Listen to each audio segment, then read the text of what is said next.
عظیم فَسَتُبْصِرُ وَيُبْصِرُونَ، فرمایا کہ عن قریب ان کو بھی پتہ چل جائے گا، آپ کو بھی، کہ کون اخلاق کے عظیم مرتبے پر قائم تھا اور کون پاگل اور دیوانہ تھا۔ یہ لوگ پاگل دیوانے مجنون ہیں، اور آج ثابت ہو گیا۔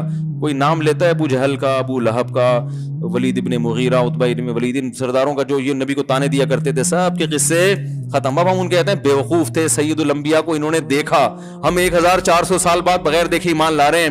یہ دن رات کم بخت معجزے دیکھ رہے تھے، اور اپنے سامنے پیغمبر کو انہوں نے دیکھا، اور دیکھ رہے تھے کیسے اسلام دنیا میں غالب ہو رہا ہے، پھر بھی دنیا پرستی نے ان کو حق سے غافل کیا۔ تو اللہ فرماتے ہیں ان قریب پتہ چل جائے گا، اور الحمدللہ پتہ چل گیا۔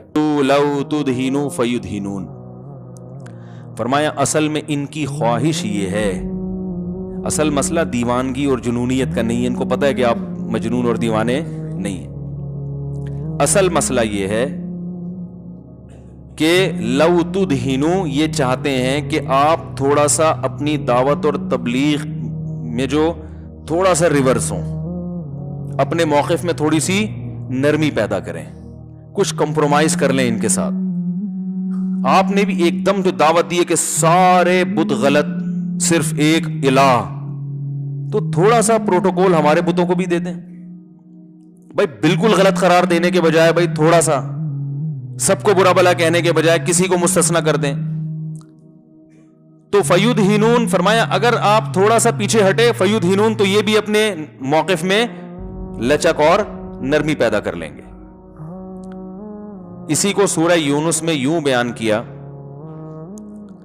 کہ یہ کہتے ہیں وَإِذَا تُتْلَىٰ عَلَيْهِمْ آيَاتُنَا، جب ان پر ہماری آیات تلاوت کی جاتی ہیں، قَالَ الَّذِينَ لَا يَرْجُونَ لِقَاءَنَا، جن کے دلوں میں آخرت کا خوف نہیں ہے، وہ کہتے ہیں ایتی بقرآن غیر ھذا او بدلہ، کہ آپ اس قرآن کو یا تو مکمل چینج، آپ کو اگر سردار بننے کا شوق ہے نا، تو اس قرآن کے علاوہ کوئی اور کتاب آپ لے آئیں تو ہم مان لیں گے کہ آپ نبی ہیں اور آپ کو سردار مان لیں گے، لیکن یہ والا قرآن نہیں چلے گا۔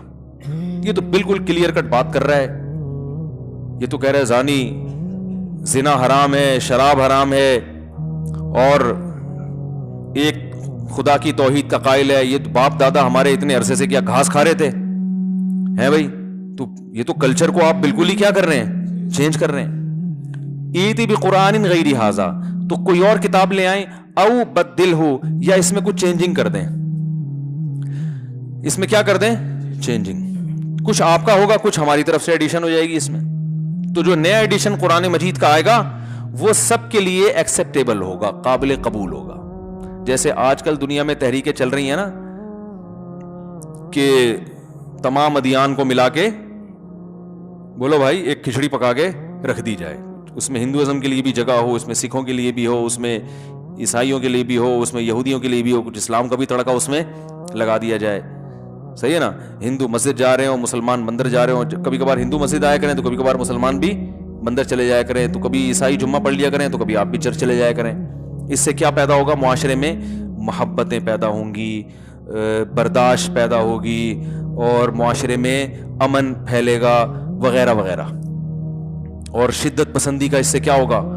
خاتمہ ہوگا۔ تو یہی وہ یہ کہہ رہے تھے کہ شروع میں تو کہہ رہے تھے آپ بالکل غلط ہیں، پھر کہہ رہے تھے چلو کچھ آپ کی کچھ ہماری کچھ درمیانی راستہ، مذاکرات کی میز پہ آ جائیں۔ تو قرآن میں اللہ نے جواب دیا قل ما یکون لی، آپ نے فرمایا گویا بزبان حال آپ نے فرمایا کہ تم ابھی تک سمجھ ہی نہیں رہے کہ میرا دعویٰ کیا ہے۔ مذاکرات کی میز پہ وہ شخص تو بیٹھ سکتا ہے قانون کی تبدیلی کے لیے جو خود ایک قانون لے کر آیا ہو۔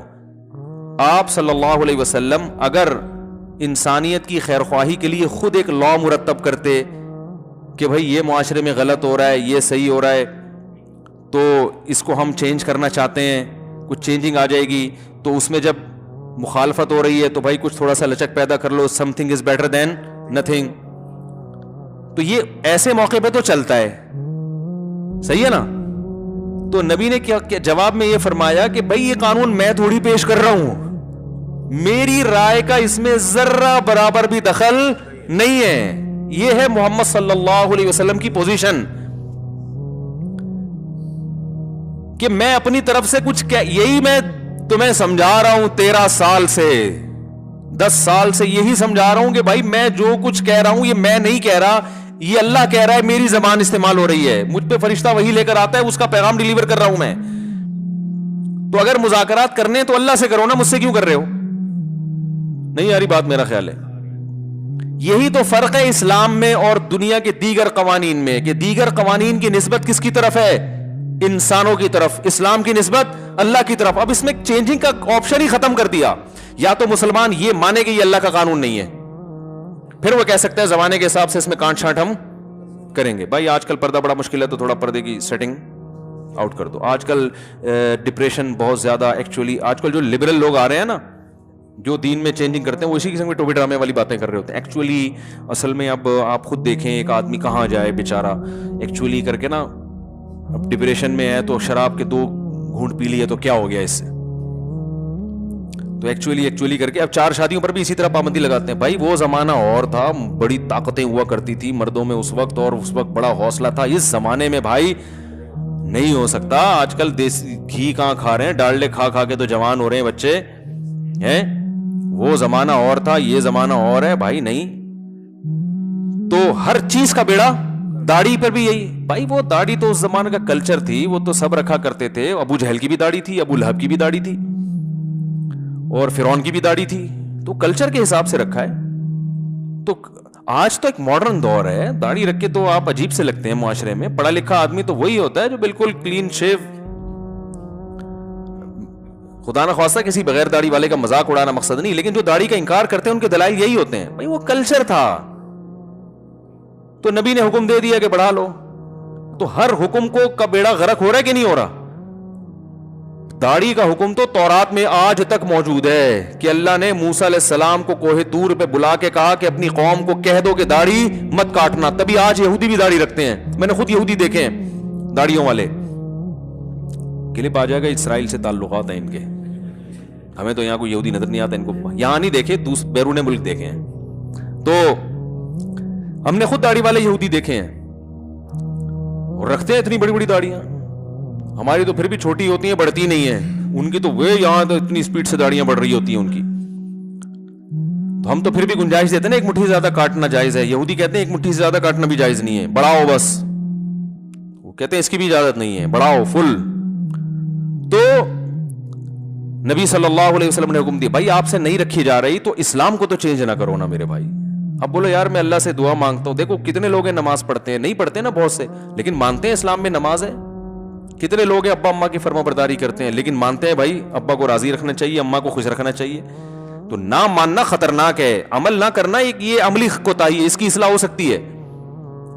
تو اب کیا ہے کہ رسول اللہ صلی اللہ علیہ وسلم نے اپنی پوزیشن واضح کر دی.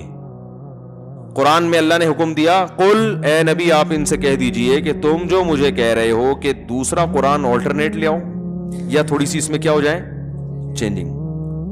قل ما یکون لی, یہ مجھ میں قوت ہی نہیں ہے, طاقت ہی نہیں ہے, میرے لائق ہی نہیں ہے, میرے بس میں ہی نہیں ہے.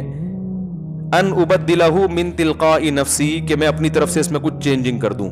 بلکہ میں تمہیں اس سے بڑھ کر ایک اور بات کرتا ہوں کہ میں جو لا بیان کر رہا ہوں نا, اس میں چینجنگ کا تو سوال ہی پیدا نہیں ہوتا. بات یہ ہے ان اتبع الا ما یوحى الی, کہ میں خود اس لا پہ عمل کرنے کا مکلف ہوں جس لا کا میں تمہیں کہہ رہا ہوں. وہ صرف تمہارے لیے نہیں, میرے لیے بھی ہے. مجھے بھی ڈر ہے, انی اخاف ان عصیت ربی عذاب یوم عظیم, میں تو تم سے زیادہ ڈرتا ہوں کہ اگر اس لا کی مجھ سے کہیں مخالفت ہو گئی تو بہت بڑا عذاب میرے لیے تیار ہے. پھر مجھے تو اپنے بارے میں ڈر ہے. تو یہ اللہ نے نبی صلی اللہ علیہ وسلم کی زبان سے یہ نکلوائے یہ الفاظ, وہی نازل ہوئی کہ ان کو یہ کہہ دیں. تو ایز اٹ از آپ نے وہ کلام نقل کر دیا. ورنہ کوئی اپنے بارے میں یہ کہہ سکتا ہے کہ بھائی میں تو اگر خود فالو نہ کروں تو مجھے ڈر ہے کہ عذاب نہ آ جائے. تو وہ اللہ کہلوا رہے کہ آپ یہ بولیں, آپ یہ کہیں, آپ یہ کہیں, آپ یہ کہیں. قرآن کی صداقت کے بڑے عجیب واقعات ہیں. دیکھیں رسول اللہ صلی اللہ علیہ وسلم کی حضرت زینب سے نکاح ہوا نا, پھوپھیزاد بہن تھی آپ کی. جب حضرت نبی صلی اللہ علیہ وسلم کا نکاح حضرت زینب سے ہوا تو انسان کی فطرت ہے کہ دلہن جب رخصت ہو کے آتی ہے تو شروع میں تو انسان کی طبیعت بہت مائل ہوتی ہے نا دلہن کی طرف, اس کو دوست بھی کھل رہے ہوتے ہیں. جتنے پرانے جگری یار ہیں, شادی کی رات میں اچھا لگتا ہے کوئی آ کے بیٹھ جا یار, اتری گدر کے ڈھکن پہ آ کے بیٹھ جا رہا ذرا گٹکا وٹکا سگریٹ, اب دفعہ ہو یہاں سے. ایسا ہی ہوتا ہے نا, یہ انسان کی نیچر ہے, وہ پرانے دوستوں کو بھی بھول جاتا ہے کچھ دن تک.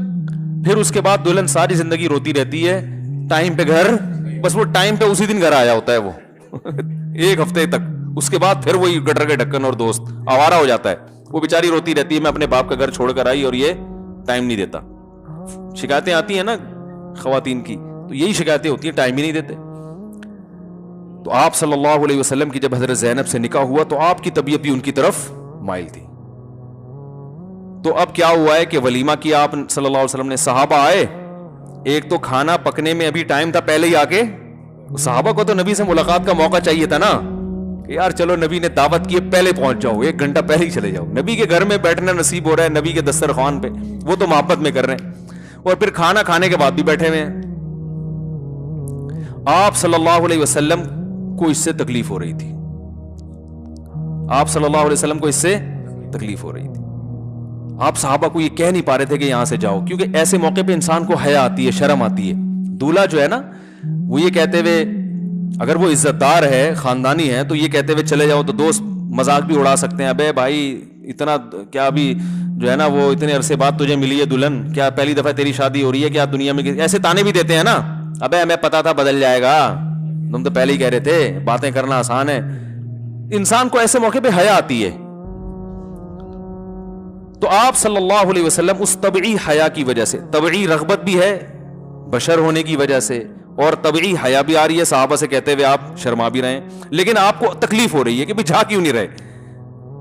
قرآن میں آیتیں نازل ہو گئیں, یا ایھا الذین آمنو, اے ایمان والو, جب تمہیں رسول صلی اللہ علیہ وسلم بلایا کریں تو کیا ہے, ولا مستأنسین لحدیث, باتوں میں دل نہ بہلاؤ ایسے موقع پہ. اور وہ کیا ہے پوری آیت پڑھو بھائی کوئی حافظ, الی طعام غیر ناظرین الہ, جب کھانے کی طرف تمہیں بلایا جائے تو اس طرح سے جاؤ کہ اس کے پکنے کا انتظار نہ کرو, جب پک جائے پھر پہنچو وہاں جا کے, ابھی پکا ہے نہیں پہلے سے. کتنا کلیئر قرآن نے بیان کر دیا.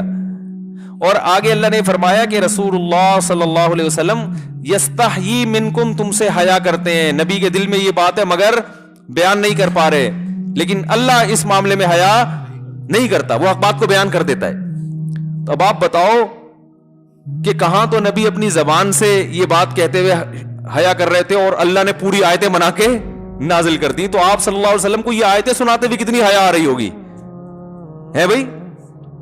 لیکن اب مجبور ہو گئے بھائی, جب اللہ نے نازل کر دیا تو اب کیا کرنا ہے, اب تو سنانی ہی سنانی ہے. تو رسول اللہ صلی اللہ علیہ وسلم کی زبان اقدس سے وہی کلام نکلتا تھا جس کا اللہ نے آپ کو مکلف بنایا, اور آپ نے فرمایا میں اس میں اپنی طرف سے تبدیلی نہیں کر سکتا. تو اللہ نے فرمایا کہ ما یکون لی, ان سے کہہ دیں کہ یہ میرے بس میں نہیں ہے, جیسے نازل ہوگا ایسے بیان کروں گا, جس طرح اللہ ہی اگر کوئی نرمی کر لے تو الگ بات ہے. یہاں ہمیں سبق یہ ملتا ہے کہ بھائی آپ جب علماء سے کوئی مسئلہ پوچھیں تو رشتہ داروں کی طرف سے جب رکاوٹ ہونا تو آپ بتا دیں بھائی شریعت کا یہ حکم ہے, جب ہے تو بس ہے, صحیح ہے نا, اس پہ بحث نہیں ہے. اب دو رائے ہو نہیں سکتی, اللہ کے حکم کو ہماری خواہشات کے حساب سے چینج نہیں کیا جا سکتا. کوئی بھی مسئلہ ہو, ہم شریعت کو اپنی خواہشات کے حساب سے ڈھالنا شروع کر دیں. بد نظری حرام ہے یا نہیں ہے اسلام میں؟ عورتوں کو بری نیت سے دیکھنا, شہوت کی نیت سے دیکھنا بری چیز ہے, لوگ دیکھ رہے ہوتے ہیں بھائی. اس میں یہ کوئی, یہ آپ جتنے بھی ڈپریشن میں ہو, اسٹریس میں ہو, لوگ انٹرٹینمنٹ کے لیے فلمیں دیکھ رہے ہیں, ڈرامے دیکھ رہے ہیں, بھائی غلط ہے, غلط ہے. وہ کیا لگتی ہے آپ کی جس کو آپ اتنے شوق سے دیکھ رہے ہو؟ جو غلط ہے وہ کیا ہے؟ انٹرٹینمنٹ کے لیے نکاح کرو, بیوی لے کر آؤ, اور وہ صحیح ہے وہ صحیح بھی ہے. یہ بھی بڑی مصیبت ہے, جو غلط ہے اس کو غلط نہیں کہتے اور صحیح کو صحیح نہیں کہتے, جو صحیح ہے اس کو بھی غلط کہہ رہے ہوتے ہیں. جو صحیح ہے بھائی وہ کیا ہے, بولو نا بھائی, وہ صحیح ہے. تو اگر کوئی نکاح کر رہا ہے تو وہ صحیح ہے, بہترین, زندہ باد, کیپ اٹ اپ,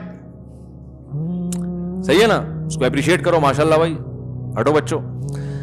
تو اسی طرح میرے بھائی اگر کوئی حلال کما رہا ہے, بے شک جتنا زیادہ کما رہا ہے حلال ہے نا, کیپ اٹ اپ, کماؤ بھائی, بہت اچھی بات ہے. چاہے وہ مولانا ہو, چاہے وہ عام آدمی ہو, چاہے تبلیغ والے ہوں, چاہے وہ, اب لوگ کہتے ہیں تبلیغ والے لینڈ کروزر میں گھوم رہے ہیں, تو بھائی لینڈ کروزر میں گھومنا کون سے مسلک کے عالم کا فتویٰ ہے کہ ناجائز ہے؟ یہ اتنے بڑے بزرگ ہو کے ایسے اچھے کپڑے پہن رہے ہیں, ان کی پگڑی اتنی خوبصورت, ایسا شاہانہ لباس, گھر جا کے دیکھو کیسا لگژری ہے. بھائی کون سی حدیث میں آیا کہ لگژری گھر رکھنا حرام ہے؟ تو یاد رکھو جیسے اللہ کے حرام کو حلال کرنا حرام ہے، اسی طرح حلال کو حرام کرنا بھی حرام ہے. یہ بھی غلط ہے. آپ صلی اللہ علیہ وسلم نے اپنے منہ بولے بیٹے زید ابن حارثہ کی زوجہ سے نکاح کا ارادہ کیا، حضرت زینب. عرب کہتے تھے منہ بولا بیٹا ہے تو اس کی بیوی منہ بولی بہو ہو گئی نا، تو اس سے نکاح تھوڑی ہو سکتا ہے. تو اللہ نے فرمایا کہ جو منہ بولا بیٹا ہے وہ حقیقی بیٹا نہیں ہے، تو اس کی بیوی حقیقی بہو نہیں ہے. تو جب حلال ہے تو حلال ہے، لوگوں کی پرواہ آپ نے نہیں کرنی. لوگ باتیں بناتے رہیں، تو نہ حرام کو حلال کرنا ہے.